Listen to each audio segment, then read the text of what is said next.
नमस्कार, प्रणाम, अभिवादन। मैं विष्णु दत्त पांडे। आज लंबे अरसे के बाद बातचीत करने का सुयोग जुटा पाया। आज 10 मई 2021।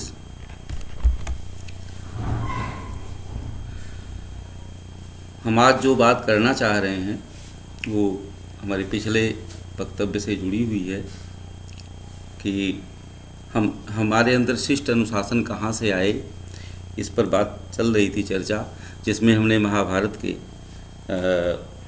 उस एपिसोड का, उस घटना का जिक्र किया था कि दुर्योधन जब मरने जा रहे थे तो भगवान कृष्ण ने पूछा था कि क्या आप जानते नहीं थे कि सही क्या है गलत क्या है। तो दुर्योधन ने कहा था कि जानामि धर्मम न से मयि प्रवृत्ति। कृष्ण, मैं जानता था कि धर्म क्या है, लेकिन उसमें मेरी प्रवृत्ति नहीं होती।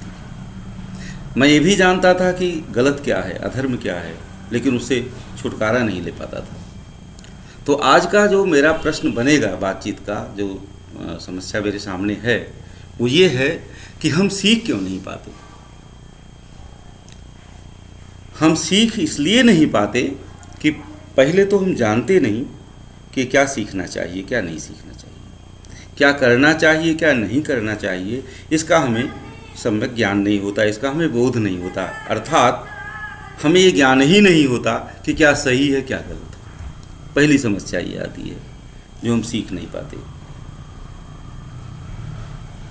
दूसरी समस्या इससे ज़्यादा महत्वपूर्ण है कि जब हम जान भी जाएं कि क्या सही है क्या गलत है, तब भी हम क्यों नहीं सीख पाते। क्योंकि तब हमें सीखने सिखाया नहीं जाता, हमें अपनी हालत पे छोड़ दिया जाता है। सीखो अपने सीखो, माँ बाप पैदा कर दिए, समाज पैदा करना ही भर उनका वो था, बस था। इसके बाद हम सीखें, प्रकृति हमें सिखाए, ऐसे कर दिया जाता है। इसका उदाहरण उसी महाभारत में है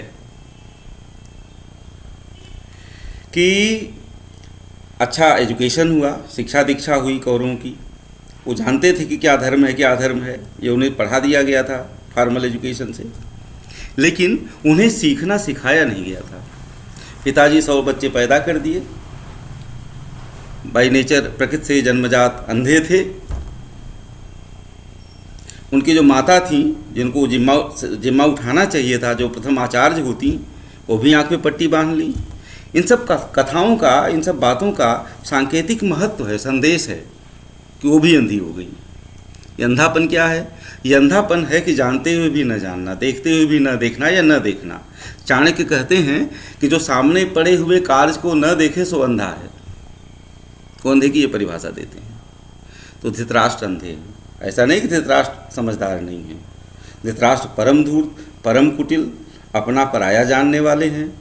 हम दिनकर को कोट करें तो कुरुक्षेत्र की लाइन है कि कौन रोता है वहाँ इतिहास के अध्याय पर, जिसमें लिखा है नौजवानों के लहू का मोल है। प्रत्यय किसी बूढ़े कुटिल नीतिज्ञ के व्यवहार का।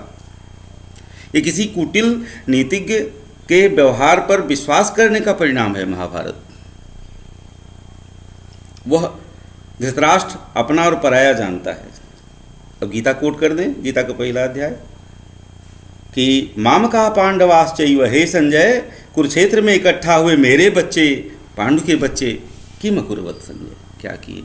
ये उसे पता है, ये मेरा है, पराया है, ये मेरे बच्चे हैं 100 और पांडु के बच्चे हैं।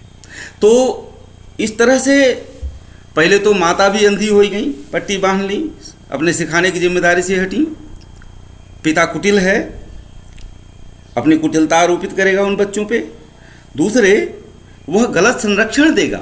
बच्चे अगर गलत सीख रहे हैं, पहले तो उन्हें सीखने उखने के लिए छोड़ दिया, प्रकृति उन्हें सिखाए, 10 ठो पैदा कर दिए, 15 ठो पैदा कर दिए, छोड़ दिया, जैसे पलेंगे बढ़ेंगे, अपनी कोई जिम्मेदारी नहीं है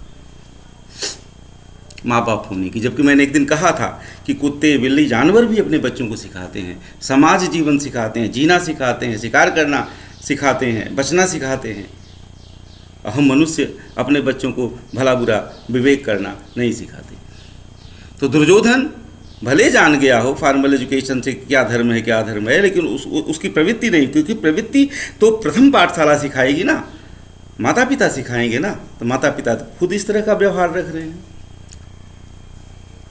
मामका पांडवाश्चैव, वो कुछ गलत करके आएंगे तो हम अपने बच्चे का संरक्षण करेंगे। 2-4 लड़का में एक संतोष, गधा मर ले कौन दो संतोष, अगर गधा भी मार के आ जाएं तो हमको बचाएंगे। तो परिवार में ही ये शुरू होता है, जानते हुए भी न जानना, अवहेलना करना, अन्याय करना, ये सब परिवार से ही सिखाया जाता है बच्चों को। और सच्चाई स्वीकार न करना, 25 बहाने बना लेना, झूठ फरेब, सब ये प्रथम पाठशाला में ही सिखाते हैं बच्चों को, या सीखने देते हैं उनको। उनका गलत संरक्षण करके, भेदभाव करके, ये मेरा लड़का है, ये उनका लड़का है, वो पराया है, अपना है, ये सब भावना हम शुरू से ही डाल देते हैं। दुर्योधन को ये सब मालूम है, ये सब सीख लिया है, और जो सीखना चाहिए वो नहीं सीखा, उसमें प्रवृत्ति नहीं हो रही उसकी, ये प्रवृत्ति कराई भी नहीं जा रही है। तो इसलिए दुर्योधन पांडव सौ दुर्योधन, कौरव सौ कौरव हुए, पांडवों को पांडव बनाया गया, पांडव हुए, यहाँ धर्मराज हुए, कौरव दुशासन दुर्योधन सब दुह विशेषण वाले लोग हुए। ये सब कहानियाँ वस्तुतः हुई कि नहीं, इतिहास था कि नहीं, ये पूछना बेमानी है। इनमें संदेश क्या है हमारे जीने के लिए, इसीलिए ये इतिहास है। हमारे जीने के लिए भी वो हमें गाइडलाइन देगी, इसीलिए इतिहास कहे गए रामायण और महाभारत। हम दो घटनाएं बताते हैं। देखिए, ये सिखाना समाज का काम है, क्योंकि ये सामाजिकीकरण है, सांस्कृताइजेशन सामाजिकीकरण है। ये सिखाना समाज का काम है कि तुम जानवर से मनुष्य कैसे बनो। समाज की प्रथम इकाई परिवार है, इसलिए प्रथम जो पाठशाला है वो परिवार है, सामाजिकीकरण और सांस्कृतिकरण की। तो हम सीखने नहीं देते बच्चों को, या सिखाते नहीं, उनको सीखना नहीं सिखाते। सीखना क्या, सिखाने का मेरे कहने का मतलब है कि उन्हें उचित अनुचित बताएं, और ये बताएं कि उचित करने का ये परिणाम होगा, अनुचित करने का ये परिणाम होगा बेटा। तो उनको, बच्चे तो परिणाम और बहुत दूर तक नहीं सोच पाते, हम उन्हें बता सिखा सकते हैं ना। एक कहानी छोटी सी बताएं। सब लोग जानते होंगे कि कोई चोर है और उसको अंतिम दंड सूली फांसी मिला है। उस चोर से पूछा गया अपनी अंतिम इच्छा बताओ, तो उसने, ये कहानी हमको बताई गई थी बचपन में।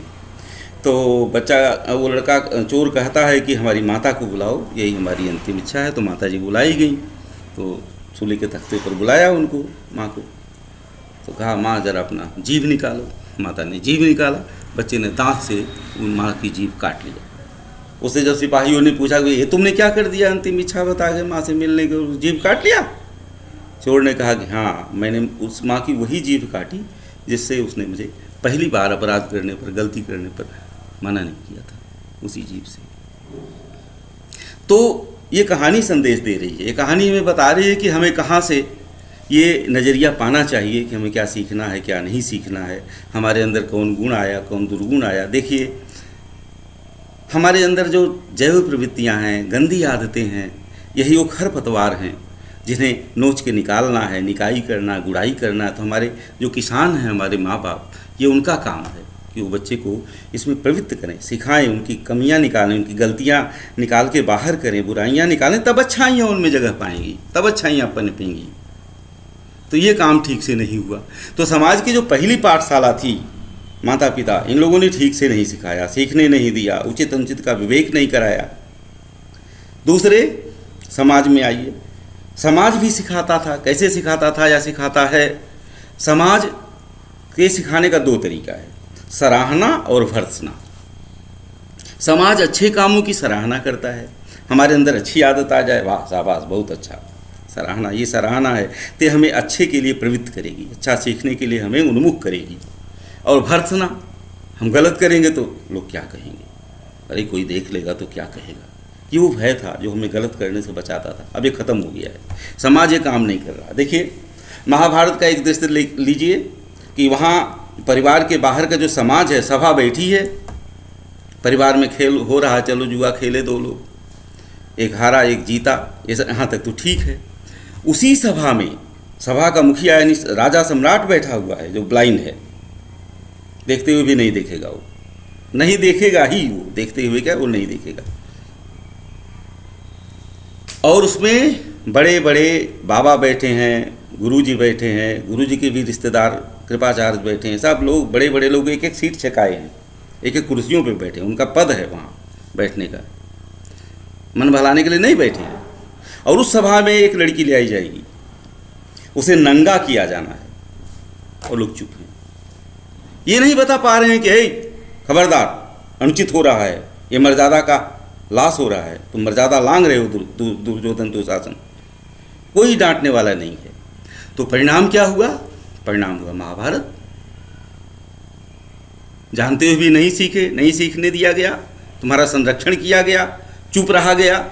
चुप रहना भी, मौन रहना भी अपराध है, अपराधी का सहयोग है, गलत करने वाले का एक नकारात्मक, एक तरह से उसकी पुष्टि है। तो बड़े बड़े बूढ़े बूढ़े बाबा नहीं बोले, होने दिया। अरे ऐसे होने देते। आजकल सड़क पर दो लोग खूनी संघर्ष कर रहे हैं, दो बच्चे एक दूसरे का सिर फोड़ रहे हैं, हम निकल जाते हैं, मना नहीं करते। कौन लफड़ा में पड़े, कौन पंगा में पड़े? क्या यहाँ भी वही पोजीशन थी? यहाँ पंगा में पड़ना था भीष्म को, द्रोणाचार्य को, बड़े बड़े लोगों को। अरे ये होने वाला चलचित्र पर घटित होने वाली घटना नहीं हो रही थी। वो लड़की तुमसे कह रही है कि देखो मेरे साथ क्या हो रहा है, तब भी इन्वॉल्व नहीं हो रहे हो। तो कैसे ये जो चुप्पी है अन्याय की तरफ हमें ढकेलती है, अन्याय बढ़ने देती है, अन्याय होने देती है और महाभारत की भूमिका बनाती है। और एक घटना ले लीजिए, राम के समय में एक सभा जुटी है। उस सभा में कोई का निर्धारित स्थान नहीं, कोई अपने पद पे है, कोई मंत्री है, कोई सलाहकार है, कोई कुछ है, कोई कुछ, ऐसे सभा नहीं बनी है। वो एक मेला लगा है, उत्सव लगा है, धनुष यज्ञ हो रहा है, सब लोग देखने आए हैं। दुनिया भर से राजा लोग अपना अलग अलग उद्देश्य लेके आए हैं कि हमको चुना जाएगा, हमको जयमाल पड़ेगी। वो सभा बैठी और उस सभा में धनुष टूटी है। एक महात्मा जी आए, वो मार धनुष बांध लिए और फरसा लेकर के आए और उछल कूद कर रहे हैं। और एक राजकुमार जो उनसे उनके मुंह लग रहा है। ये दृश्य है। आप देखेंगे कि उस सभा में जब परशुराम अपना फरसा संभालते हैं मारने के लिए तो हाहाकार होता है। वो पब्लिक जो है, यानी एक सीमा है, पब्लिक की सहनशीलता की वहाँ एक सीमा है इस जनक के सभा में। और मैंने अभी महाभारत की उस सभा का, धृतराष्ट्र की सभा का उदाहरण दिया था, वहाँ सब चुप हो जाते हैं। लेकिन यहाँ पे सभा में ये चेतना है कि अब अत्याचार, माने हिंसा होने जा रही है। अब तक तो बोलने का, स्पीच का फ्रीडम था, चलो आप बोलो बोल रहे थे। वहीं पर एक और बात है, फ्रीडम ऑफ स्पीच पर भी मर्यादा पर है और उस मर्यादा पर भी जनता चिल्लाती है। जब लक्ष्मण अपने सीमा से ज़्यादा उठ के बात करने लगते हैं तो मस्त करी सभा पुकारा। सभा कहती चुप करो, ज़्यादा हो गया, बहुत हो गया। तो ये जब ये सामाजिक नियंत्रण खत्म हो जाएगा, जो सराहना है। और आज ये बताइए, कोई अच्छे सद्गुणों का, सिधाई का, सरलता का, ईमानदारी को समाज में सराहना मिलती है? नहीं, उसको बेवकूफ़ समझा जाता है। और बुरे करने वाले को क्या भर्त्सना मिलती है? अगर मिलती तो गंदे लोग इतने ऊंचे कैसे उठ जाते? भ्रष्टाचारी बड़े बड़े पदों पर कैसे जमे बैठे रहते? उनकी सामाजिक भर्त्सना करने की किसी को हिम्मत है? नहीं है। तो उन्हें सीखने नहीं दिया जाता बच्चों को। आज जो सीखना चाहें, पहले तो पता ही नहीं है कि क्या उचित है, क्या अनुचित है। ये जो पता ही नहीं है कि क्या उचित है, क्या अनुचित है, इसका कारण क्या है? इसका कारण तो है कि हमारा विजन ही सही नहीं है। हमारा विजन ही सही नहीं बनने दिया जाता। क्या सही है, क्या गलत है, वस्तुनिष्ठ रूप से इसे समझने ही नहीं दिया जाता, बल्कि इसे हम आत्मगत रूप से समझते हैं, अपनी अनुकूलता को लेकर समझते हैं। जो हमारे लिए अनुकूल है वो सही है और जो हमारे प्रतिकूल है वो गलत है। तो विजन ऐसे बदल दिया जाता है, सही और गलत के देखने का नज़रिया। ये बड़ा आसान लगता है, अच्छा लगता है, सुखद है, प्रिय है, श्रेय चाहे जो हो। दूसरे, हमारी जो फॉर्मल शिक्षण संस्थाएं हैं वो भी हमारा आँख नहीं खोलती कि हम जान सकें कि क्या सही है, क्या गलत है, क्या उचित है, क्या अनुचित है। ये विवेक नहीं पैदा कर पाती। उल्टे आज के तथाकथित हमारा जो मॉडर्न एजुकेशन सिस्टम है, ये तो इस तरह का बना दिया गया, इस पर तो फिर कभी कोई चर्चा हो। ये हमारे माइंड का सेट फ्रेम ऐसा बना देता है कि हम चीज़ को यथार्थ में देख ही नहीं सकते, और दावा करते हैं कि हम निष्पक्ष सोचते हैं, हम निरपेक्ष सोचते हैं, ये सब है। लेकिन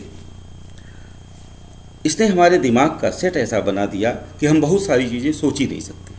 हम कैसे हो गए हैं इस पर किसी दूसरे दिन के बातचीत में हम लोग बात करेंगे। आज समय ज़्यादा हो गया है तो हम यहीं पे अपनी बात ख़त्म करेंगे। आज का मेरा जो विचारणीय प्रश्न था वो ये था कि हम सीखते क्यों नहीं, हम सीख क्यों नहीं पाते।